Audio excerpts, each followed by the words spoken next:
right. I will call to order the Caroline County Broadband Advisory Committee meeting that was scheduled for March 14th, 2020 or 2022, excuse me, at 7 p.m. The agenda should be out there and was sent out to all the members of the committee, and also posted out on the internet. We'll run through a few quick things real quick. David, did you want to go straight into Nathan, or do you want to go through anything with the minutes or anything at this point in time? I think if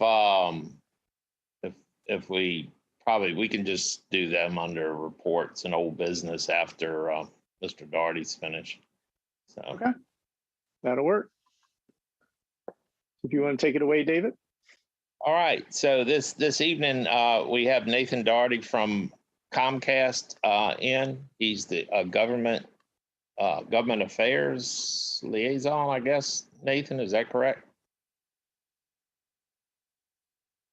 You're muted there. So there you go. I'm the Director of Government Affairs and Community Impact for Comcast's Beltway region, which is Caroline County is included. So Nathan is here this evening to discuss the programs that Comcast has to offer. And I think it's really important for us to try to get these out any way possible to the citizens of Caroline. And tonight's discussion will probably center more around, it centers around people that live in the Comcast service area. It's real important for us as a committee to remember that we are in the middle of an RFP process, so we're going to stay away from any questions related to the RFP or any other business, and we'll just keep any questions that you might have after Mr. Daugherty is finished to what we're discussing here this evening, just so that we don't get into any issues with interfering with a normal RFP process. All right, Nathan, go ahead and take over.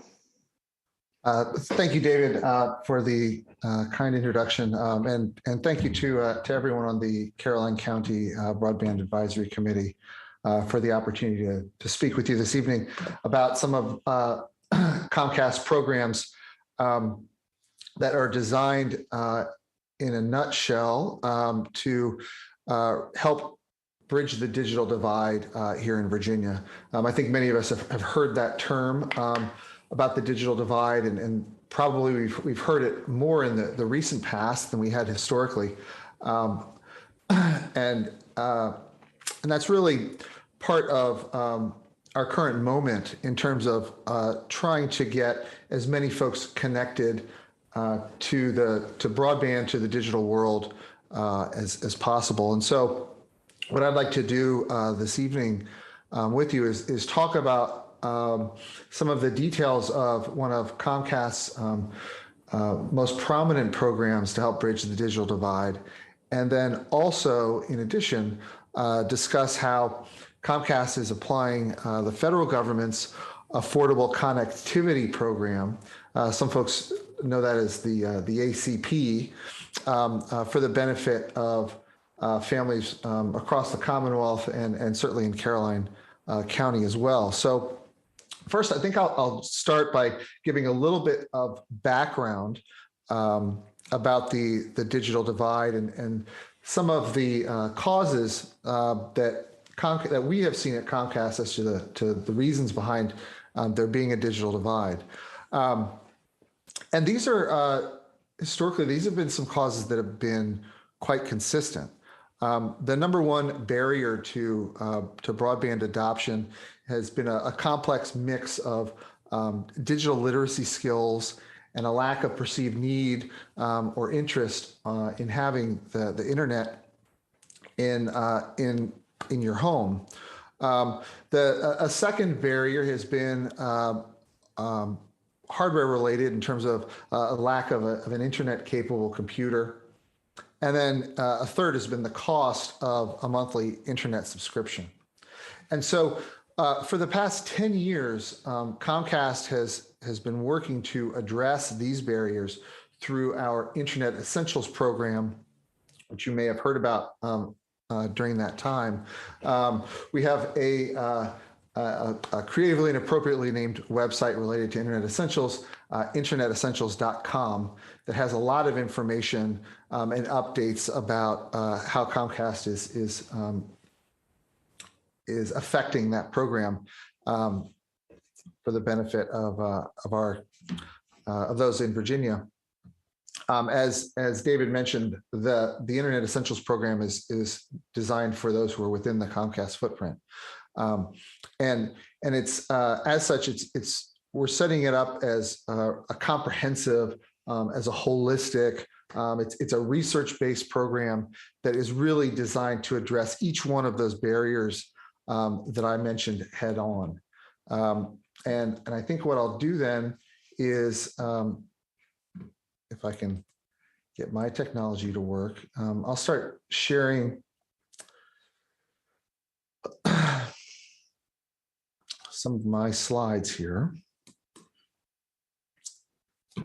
And I'm going to roll on unless someone chimes in and mentions that they can't see what it is that I'm presenting. But I think my my screen is up here with we can see it. My PDF. This first slide goes into what I was mentioning a little bit before about the digital divide and some of the general concepts that Comcast is taking as we approach that question. And here we have some of the details as to what Internet Essentials is providing to those qualified households. Again, to address each of those barriers to broadband adoption. I'll start, if I can, on this slide, just on the right side.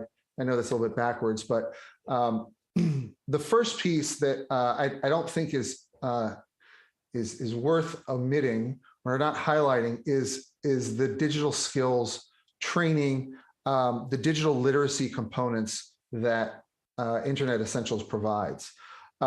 We provide a lot of materials that are curated and available for participants on the Internet Essentials website.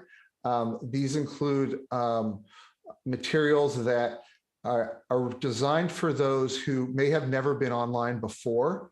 And they're also thinking about the different groups of individuals who may be using Internet Essentials. So we have information for seniors, for example. We have information for teens as they're navigating the internet in a safe way. Again, these are all curated materials. They're updated by Comcast, and they're designed because it's important, we think, for folks to not only be provided the access, but also provided information about what they can do when they're on the internet. There's the option to purchase a low-cost computer, either laptop or desktop, that's for under $150. And then the actual internet service itself is 50 megabytes down, 10 megabytes up service. It is designed to, again, really reduce as many barriers as possible. And so it comes with a self-install kit and router that doesn't have a monthly rental fee. There is no credit check. There's no contract. Folks don't roll off the program as long as they remain eligible and qualified for it. We provide access to Comcast network of Wi-Fi hotspots, which is a nationwide network that's available for those to use when they're outside of their home as well. So all of these components are designed to, again, be a comprehensive solution for folks and to really address each of those barriers. And the service is at this speed is $9.95 a month. In addition, recently Comcast started offering Internet Essentials Plus. Here you see a side-by-side of the original Internet Essentials which is in the orange, next to the Internet Essentials Plus. And you can see that there's increased download speeds if folks are participating on the Internet Essentials Plus piece. What we have been able to do through Internet Essentials over the past 10 years is to make it what has been the most successful broadband adoption initiative during that time. We've connected over 10 million low-income Americans to the internet, and that includes 360,000 folks in the Commonwealth of Virginia as well. So I appreciate being here to discuss some of this program, because one of the important factors to being as successful as Comcast has been in this regard has been with conversations such as this one to get as many folks in the community engaged and aware of this program as possible. So the last piece I'll mention before moving on from the slide is that Internet Essentials is designed for those who are eligible for the program. Initially, this population were families of students enrolled in the National Free and Reduced Price School Lunch Program. Over the years, we've expanded that eligibility to include more and more populations, including low-income veterans. And finally, our last eligibility expansion was really designed to include as many of those participating in low-income programs that you can see across the bottom here as possible. It greatly expanded the eligibility to this program. Now, in addition to Internet Essentials, which has been Comcast's program, recently you may have heard about the Affordable Connectivity Program. This is a program that's offered by the federal government. Comcast is participating in this program. Up until the 1st of March, the federal government offered a similar but separate program called the Emergency Broadband Benefit. On the 1st of March, that program graduated into the Affordable Connectivity Program. So this Affordable Connectivity Program is the primary federal government program that is available to help folks actually help folks actually pay less on their monthly bill than they would have otherwise been paying. And as you can see in front of you, it's an FCC benefit program. It ensures that qualified households have the broadband that they need. This program provides $30 a month to a household's bill. That amount increases to $75 a month for anyone who is living on qualifying tribal lands. It provides funding for, as you can see, for some hardware as well.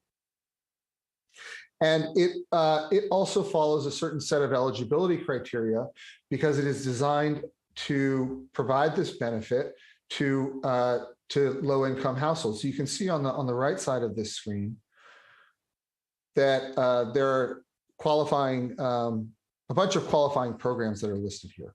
They're similar to what I mentioned for Internet Essentials, and you can see that they are pretty expansive in terms of that qualifying piece as well. Before I move on from this slide, I'll mention that there is, on the bottom left, it notes that there are a couple steps to enrollment. Folks who are interested in participating in the ACP have to qualify first through the federal government, and then they then subsequently would reach out to their internet service provider. Comcast does this in a couple ways, whether you are an existing customer, whether you are a prospective customer. I think what's important to note as far as that piece is concerned is that there is the federal eligibility piece that is verified. Comcast then also has each family consent to the service. And we have a process when folks are enrolling through our website that guides them through that eligibility and that enrollment. This is the process, two-step process that we have for existing customers. We also have a similar process for new customers. Something that I think is noteworthy for the ACP is that it is applied to for qualifying families to any type of service that they may have, as long as that service is qualifying. So you may see here on this second arrow that folks can take a look at the Xfinity Internet Essentials offerings if they choose to enroll in that program, or they can enroll in the other Xfinity Internet tiers of service. Excuse me. What I think is notable as far as the Internet Essentials pieces are concerned, as you can see here in one of the flyers, is that qualified families now can enroll in the in receive internet at their home effectively for at no cost. So one of my goals is to really spread the word as we're doing tonight with as many families as possible, so that they know that there are these options that are available for them. This is one of the flyers that is that we provide through our internetessentials.com website for some of our partner organizations. This is a similar flyer. This relates to Internet Essentials plus enrolling in our Xfinity mobile program, so that folks could get both broadband and cellular service through the Affordable Connectivity Program.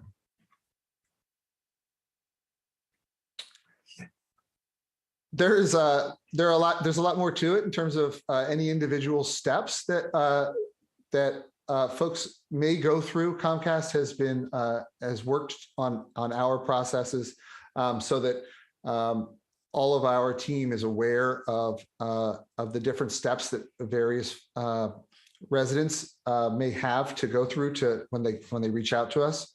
But that's a general overview of both Internet Essentials and the Affordable Connectivity Program through the federal government. Again, Comcast is participating in both. They're for qualified families in our footprint. And we are in my team in government affairs and community impact, we're very interested in ways that we can increase awareness of these programs. So I appreciate that the work that David Sadler and everyone in Caroline County has already done to make folks aware of this. I appreciate your ongoing efforts to work through these programs, to reduce the digital divide in the county. And with that, I'm happy to take any questions that anyone might have. Nathan, I do have a question. As far as the training materials that's available on that website, are they available for us to use as a class plan or whatever, if we wanted to hold a class to actually broadcast on YouTube or have a Zoom meeting to train people on digital literacy? Is there a problem with that, or will we need to get permission to do that ahead of time? Well, so first, the materials that you mentioned, I'll just note again. Excuse me. Those are curated materials. They're available on internetessentials.com. If through what we call our partner portal, if anyone happens to go to that website, up at the top, you'll see there's a little button for a partner portal. Folks do have to enroll, but it's a free enrollment. And once they do enroll in that portal, they can access all of these materials, and they're available as PDFs for download, or in some cases, we will ship the actual hard copies, things like flyers that I just showed, for example, at no cost. So that's a David, that's a curated, rotating selection. To be honest, I haven't had anyone ask to use those materials as they put together a curriculum, but I have some of the titles in front of me. Online safety tips, guide for parents, online safety curriculum for Internet Essentials partners, guide for teens, online safety's senior guide to Connect Safely's senior guide to online safety. So there are many materials there that I think could form the foundation for an interesting conversation about those subjects. All right, thank you, sir.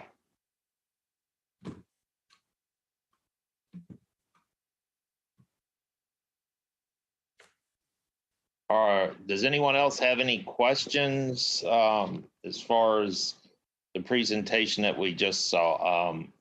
Would it be possible to get a copy of that PowerPoint that we just viewed just for distribution within the committee so that we can go back? I do know that we are a partner with Comcast. We've distributed material for you in the past and plan to continue to do so at different live events that we will attend. That being said,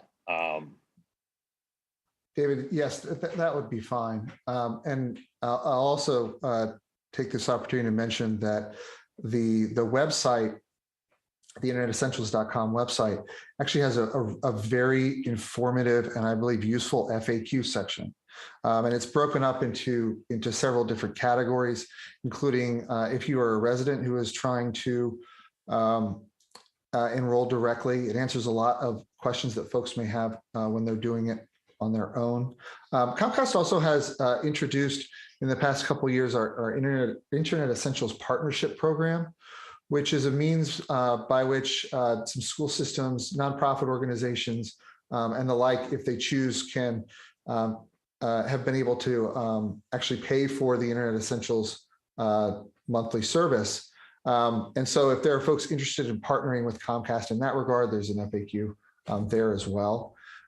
So there are, as I said, there are lots of resources out there because there's a lot of additional information beyond what I just mentioned in this meeting tonight.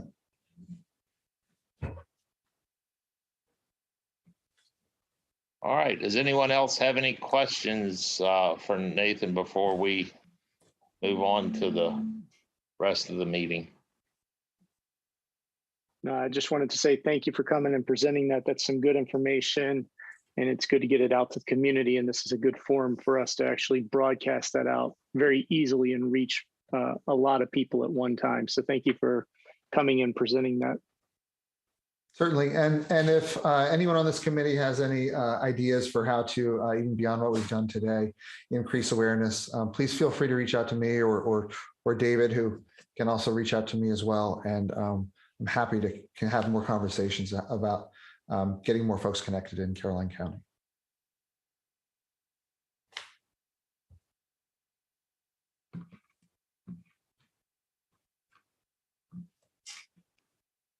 All right, Mr. Daugherty, you're welcome to hang around, or if you need to slip out, you can. The rest of this will just be the normal business of the committee itself. So it's totally up to you. Thank you. I do appreciate the offer. I have a dog who's staring at me right now, so I think I will sign off. But again, if anyone wants to reach out to me, Mr. Sadler has all of my contact information. I'm happy to assist as I can. Thank you, sir. I do appreciate you taking time out of your busy schedule to be with us this evening, and we'll continue to try to get the word out.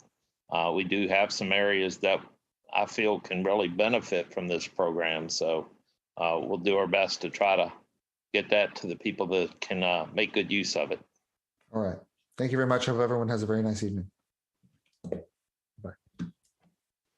Thank you. Bye.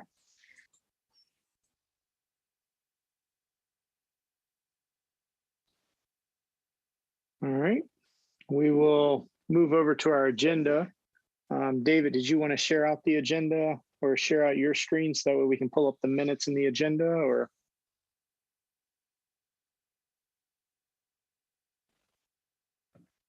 All right, so before we go any further, David, can you scroll down on your agenda?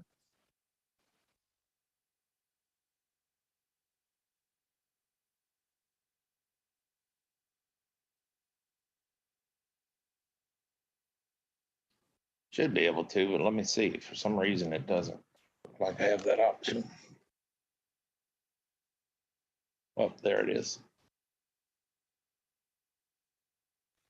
Okay, so amendments to the agenda. I had contacted David about adding one into the old business on updating on the 2021 Vatti grant process and the progress on what we won in the 2021 Vatti. So if everybody's all right with that, we'll just add it in as number 3 underneath old business. Does anybody have anything else that they want to add?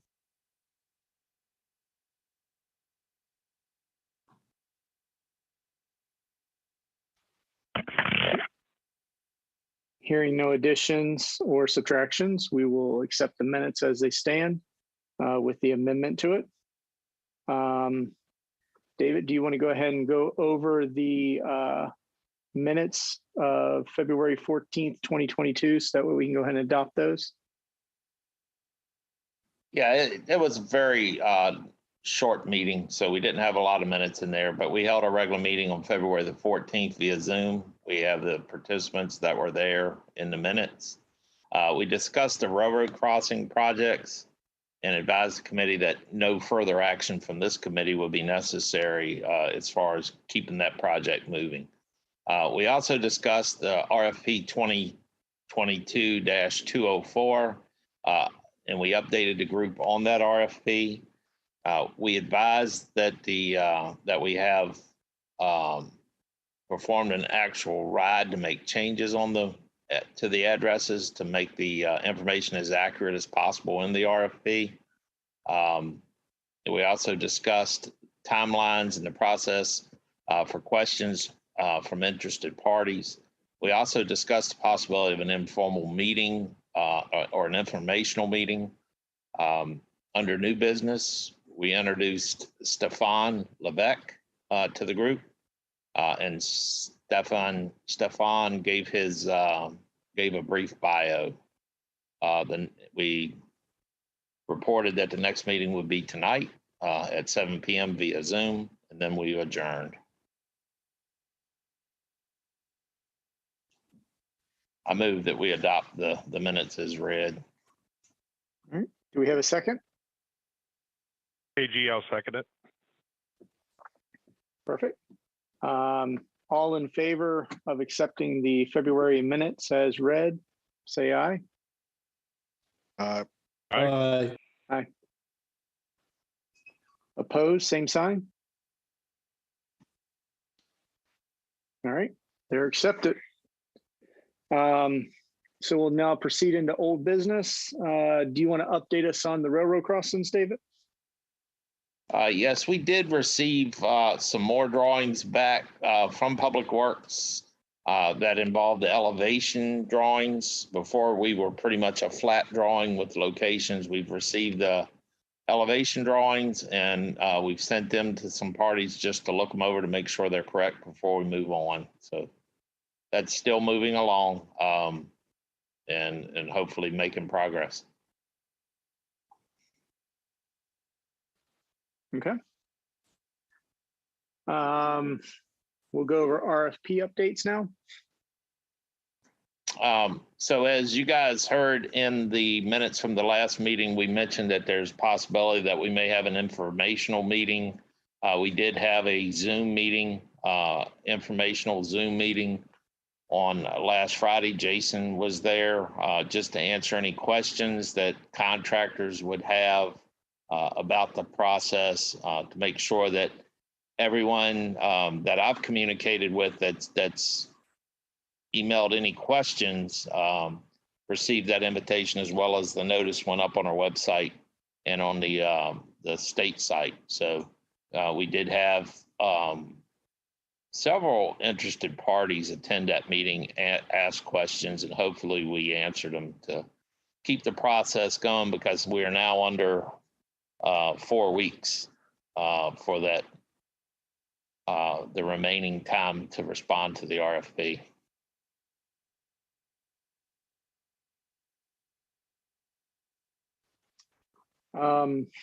David, do you want to discuss RFP stuff at this point, or do we want to move that to new business? I didn't even think about that as far as the, potential of having it as in-person type meeting, or. I mean, I think since we're updating the RFP process, which we've already started discussing, I think it would be proper to discuss it here if you want to lead that discussion. Yeah, so I just wanted to understand or kind of get a read from everybody that attended the meeting tonight. We might even send out a survey monkey or something to everybody, kind of get a survey back of, whether meeting in person. But we were looking at the RFPs based on how large these documents would be, whether everybody would be in favor of maybe meeting at the EOC and, up in Bowling Green, and sitting around a table and discussing them at one time, or do we feel like we want to try and do this over Zoom? Just wanted to get everybody's read on that. Mr. Thomas? I'm here. Since this, I mean, when we start meeting as a group to discuss and rank these RFPs, that would be under negotiating a contract. That should be exempt from public meetings, correct? Correct. So, correct. This meeting would probably, what we're looking at is our next meeting would be right at the deadline for the RFP. We'll come out with some more dates once I confirm the availability of the EOC. We'd probably start out with a public meeting, go into closed session to start the ranking process. Depending on how many we get and how much information is in the ones that we receive, we could be looking at a couple of meetings to actually complete the ranking of these. Hopefully not, but I hope that we have so many that it takes us 3 or 4 days. But just to make everybody aware that that's going to be the format once we go into the ranking of the RFPs. We would do that under a closed session where we would discuss that information and move forward with a recommendation.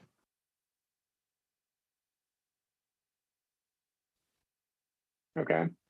So you're going to look into the availability of the EOC, and maybe we'll send out something and get more people to weigh in on that one?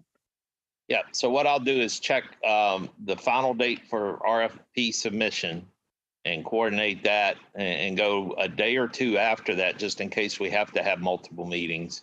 And we'll go from there.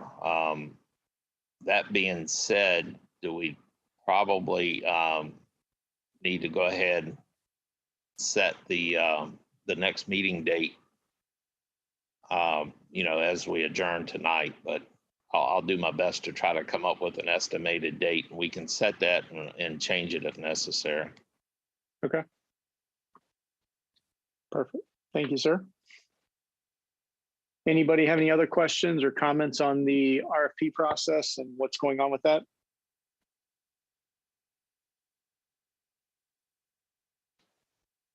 All right, hearing no discussion, no further discussion on that, we'll move to the updates on the Vatti 2021 progress. So those of you present in the room are probably aware that we received a Vatti grant to provide service to some currently unserved areas in Port Royal and in the Balti area of Caroline County, as well as Panola. Just to let everybody know, the actual dates on that timeline are quite fluid at the moment. We're starting to see some interference with availability of equipment.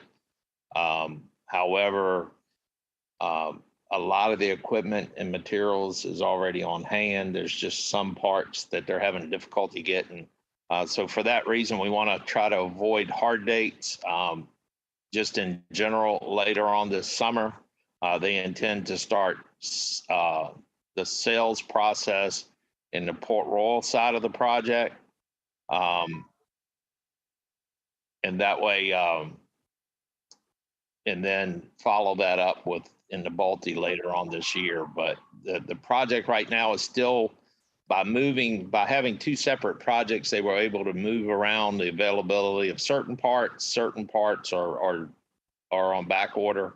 But at this time, they don't see any need to extend the deadline beyond the end of this year. So if things continue to stay on track as they are right now, the project should be completed by the end of this year. Now, I did have a question for the group, and maybe this would be a Survey Monkey type question, because the Vatti 2021 is a regional project. You know, we're in there with Matthews, Middlesex, and Lancaster County. And so, you know, all four of us together are one project. We really want to get the word out any way we can about the success of the Vatti application and how it is going to help people. It was brought to my attention that some people in that group are in favor of having one ribbon cutting, probably in another county to celebrate that. But I have expressed my desire to have a ribbon cutting in Caroline as well. So we'll get some discussion. If we could get some feedback from this committee, I really would, it would be helpful so that we can discuss that. But I would be in favor of having a ribbon cutting in Caroline so that we can hopefully get the word out to some more people about the project. So, Jason, if you can add that to your Survey Monkey, that might be a good way to get some feedback. Okay. You and I can work on that and come up with how we want to word everything and send it out to everybody on the list. Yep, or we can do a Google poll as well. Google poll. So okay. we'll send one way or the other. Just be aware and be on the lookout for those to come in. But I would think, I mean, it's a sizable contribution that the board is authorized to help with that project. And I think that the parties involved deserve to be recognized, the board and their support for the project. So I would be in favor of a local ribbon cutting as well, even if it is in addition to an area-wide one. I would agree with that too, but we can poll the rest of the committee, the members that weren't able to make it tonight, and just make sure by the next meeting, we'll figure out what we want to do.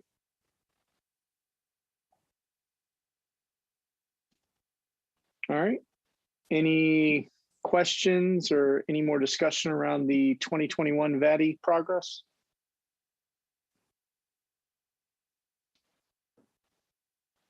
All right, hearing nothing else, we'll move on to new business.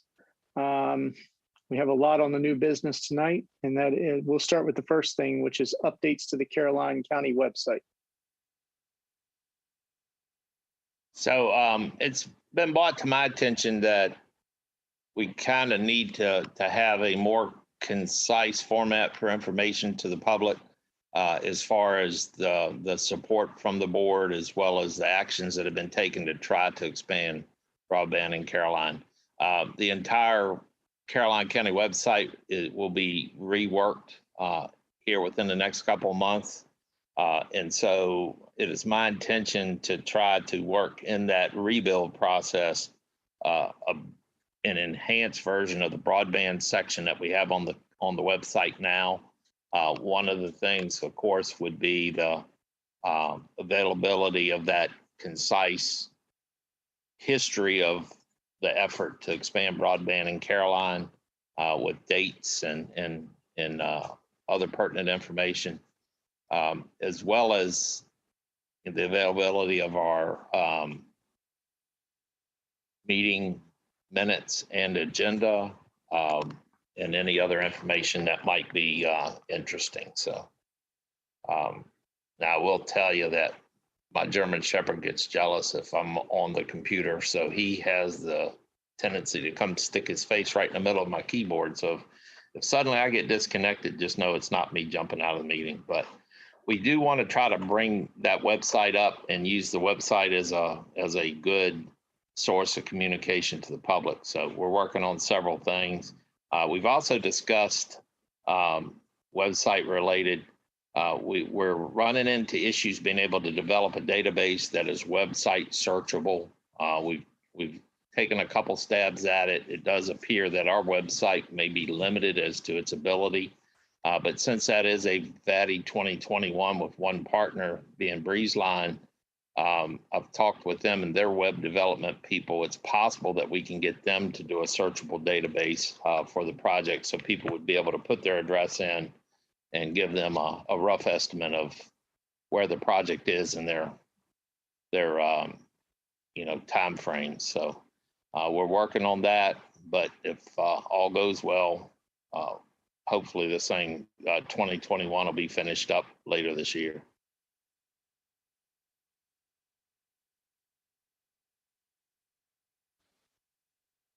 Okay. Anybody have any comments or anything on that, or?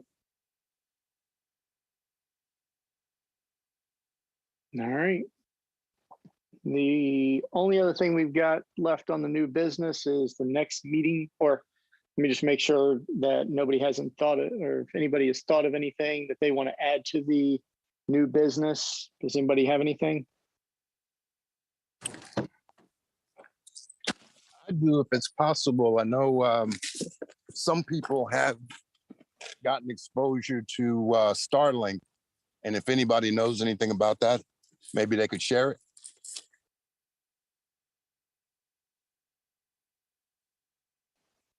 Jason, I think we're currently signed up, and we're supposed to get it sometime in April, depending on supplies, obviously. And once I do get that, I'll let y'all know how it works.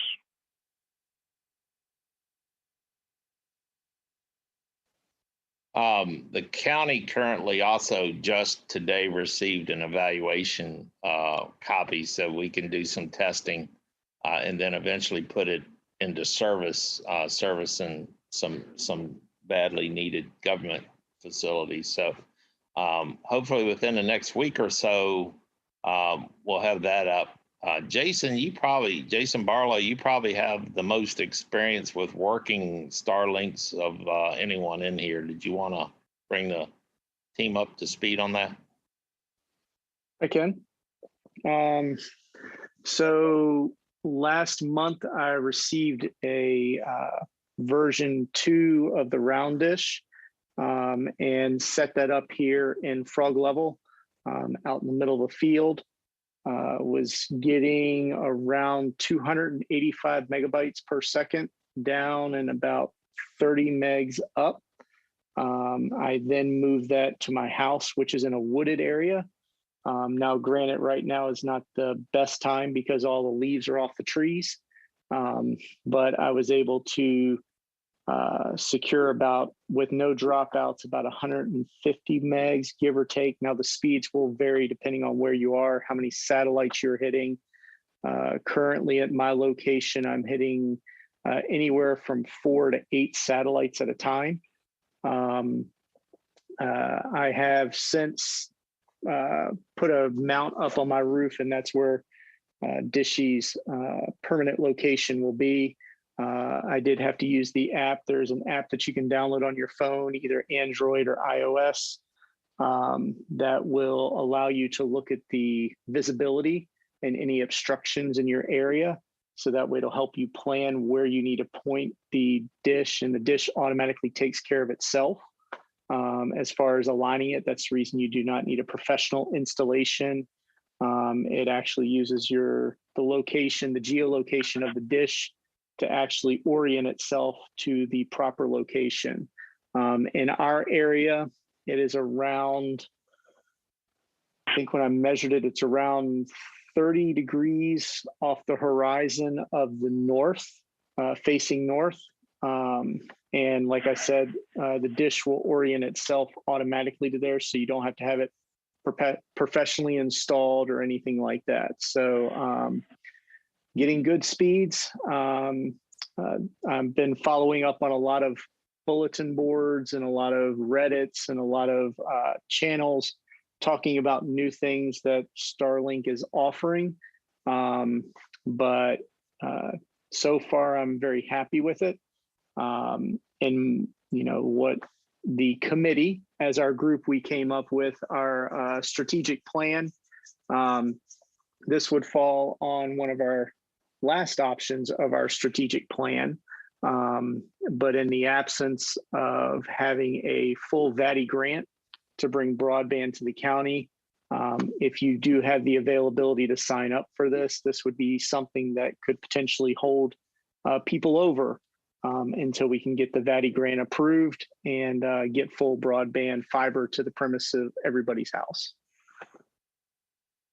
Yeah, I will say that the speeds and the lag time, ping time on that satellite seem to be fairly comparable with a lot of the other cable providers that are out there. So the initial tests that I've seen appear to be good at this point. So we may end up having to revisit our plan for universal coverage at some point and perhaps adjusting that. I will tell you that the people that are receiving the dish now ordered them probably, what, Jason, a year ago now? I can tell you I ordered mine on February 9th, 2021. And so, yeah, people that are ordering it today, and actually I did it just for grins. I put another address just in my area or my location, and it says the dish would be available late 2022, 2023. So right now, but that doesn't mean that there's not an opportunity that if it is available, Starlink is turning on individual cells, is the way they have it divided up. And if it's available in your area and there is capacity inside of your cell, they work down the order of people that have ordered it and the order that they ordered it. So, if it's something that you're interested in, I would, put in your deposit for it, and maybe you would have the option to get it sooner than later. David, to follow up what you said about the universal coverage plan, and Jason, maybe you could speak to this. We observed in some of the other Vatti submissions from other localities that to obtain the universal coverage, they had said, well, we'll use Starlink for the rest of the areas. I didn't see any technical details of that. Do you remember seeing anything like that? And how would we update our I guess we would update our universal coverage approach by saying wired is not required if the service meets X criteria of latency and throughput. That is an interesting approach that those localities would have taken, kind of the easy way out. But right now, the RFP is going to be our approach to trying to resolve the universal coverage. But I think we really do need to do further evaluation. And that's one reason why I was directed by Mr. Cully to go ahead and try to obtain one for the county to evaluate so that we can continue to evaluate real numbers that those of us that have access to them will have so that we can see if it needs to be moved up. Our scoring for preferred providers is in the plan for universal coverage, not in our strategic plan. So, and I think with the RFP being on the street, we would hold off until that RFP is complete. But at some point, we probably do need to get those recommendations as far as different types of service moved over to our plan or our strategic plan. Rather than the plan for universal coverage. But and I will tell you that I've done some searching over here for customers, and if they were not on that pre-order, So the pre-order is technically a beta where they're shipping a few of those units into certain areas that are under a polygon that shows being available for service now. And so if you were on that beta, a lot of people tend to be getting those now as soon as their area is activated. But then anyone else in that area would have to wait for the program to go out of beta. And some of the dates that I'm seeing for some of my customers over here in my personal business is next year. So, end of this year, next year before they can get them. That being said, if you're in an area that's not already slated, even if you're in an area that's already slated, you may want to consider putting the $99 deposit down.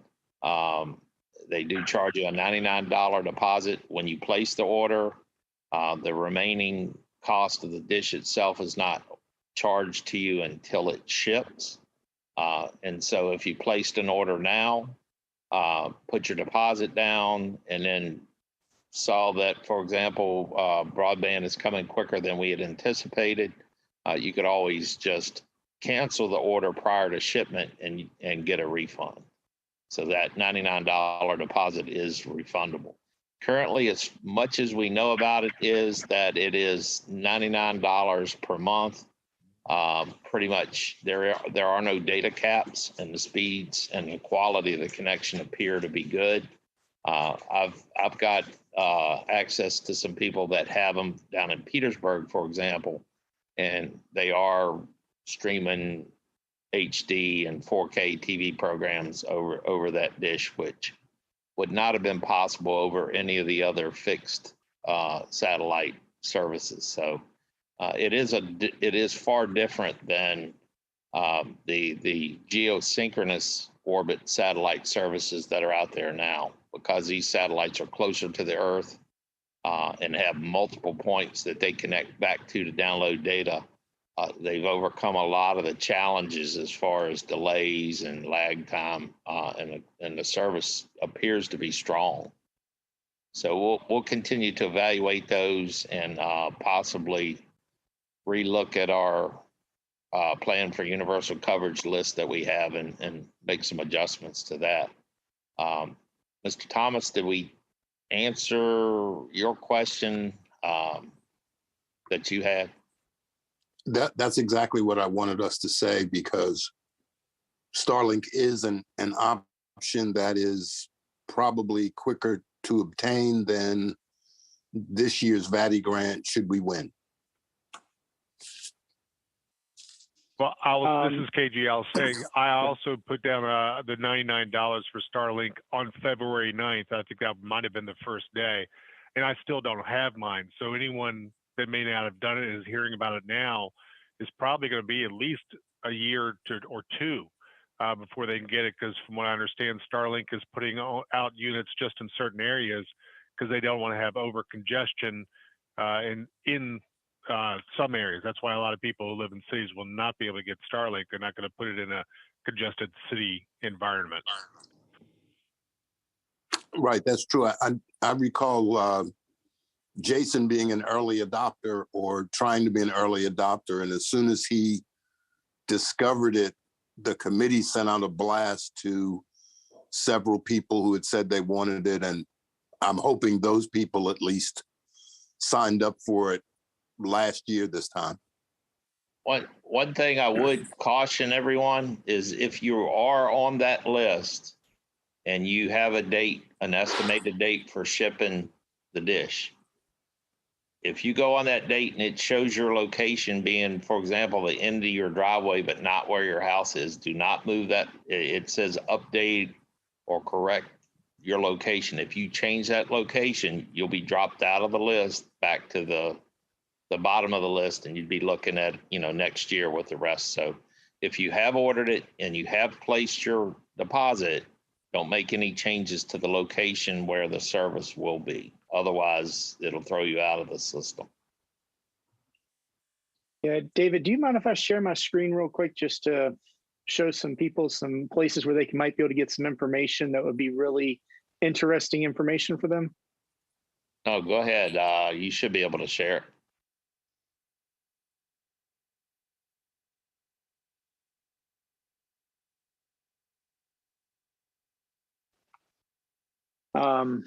So this, just to show people some, informational sites. This one's called satellite-map.space. This is actually a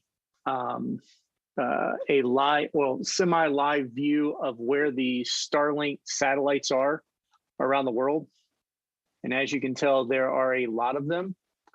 You will see these trains. They call them the Starlink Trains. These are ones that have been launched. These were launched on March 3rd. And these have not been put into service yet at this point in time. They're still undergoing testing and validation, but you will see multiples of these trains around the globe. There's one currently spanning from about Louisiana up to Vancouver, or somewhere up in Canada. There's one long train here. These launched on February 25th.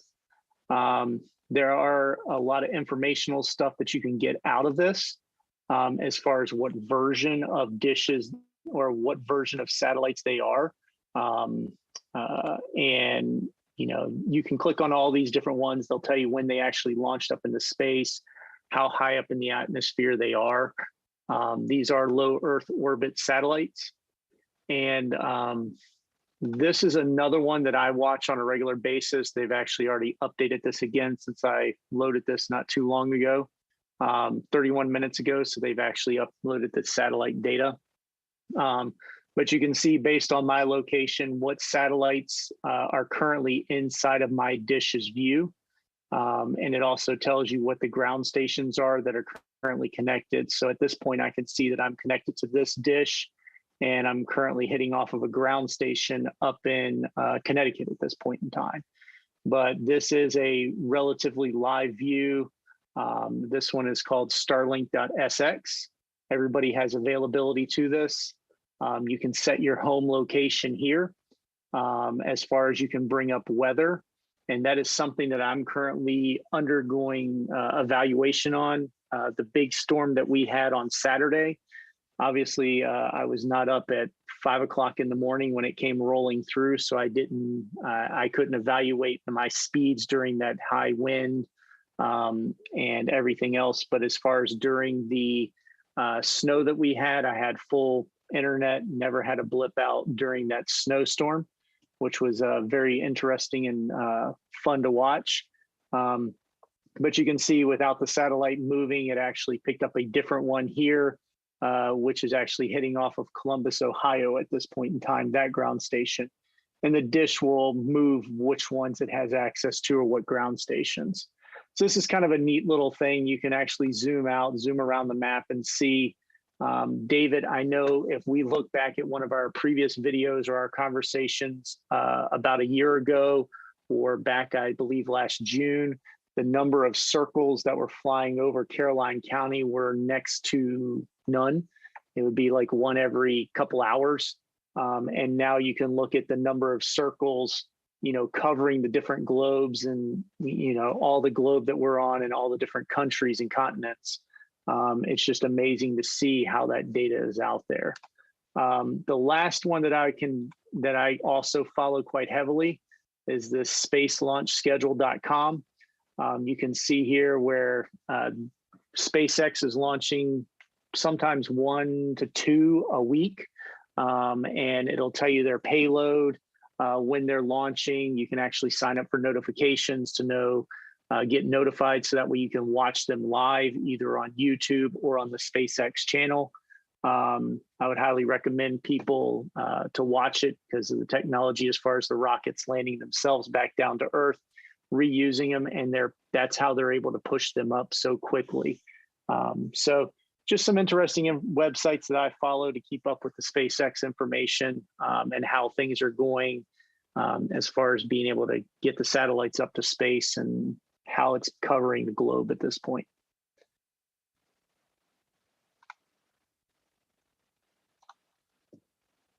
Okay, that's all I've got. David, anybody else have anything?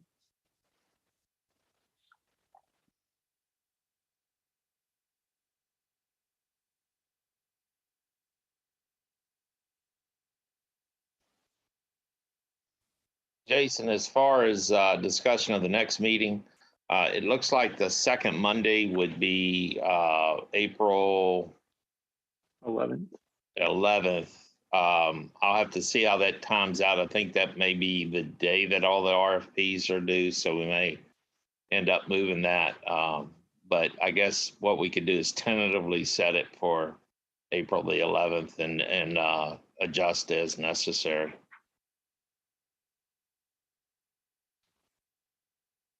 Okay. Is everybody okay with that?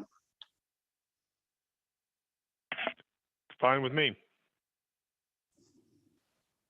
All right. So at this point, we will tentatively set it for April 11th at 7 p.m. Via Zoom. And that is subject to change based on when the RFPs come in for us to be able to discuss those.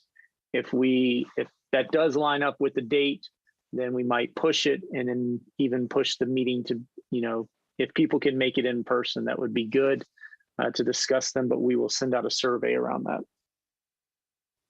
Yeah, the biggest concern we have about not having an in-person meeting to evaluate the RFP is the fact that we hope to have multiple submissions to that RFP to evaluate, and each one being a lot of pages. So in order to be able to get those out to everyone ahead of time, and it's going to be difficult. So that's what we're looking, but just make sure that you keep your eye out for either a Survey Monkey or a Google poll, because that's going to determine probably the format of the next meeting.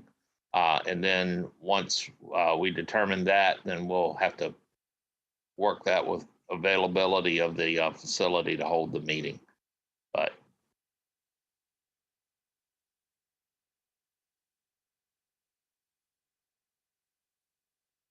that's all I have. All right. Do I have a motion to adjourn? Make a motion to adjourn. Second.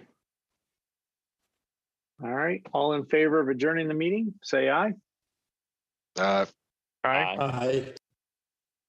I'll ask, but all opposed, same sign. All right. We will adjourn and talk to everybody in April. Thank you. Thank you.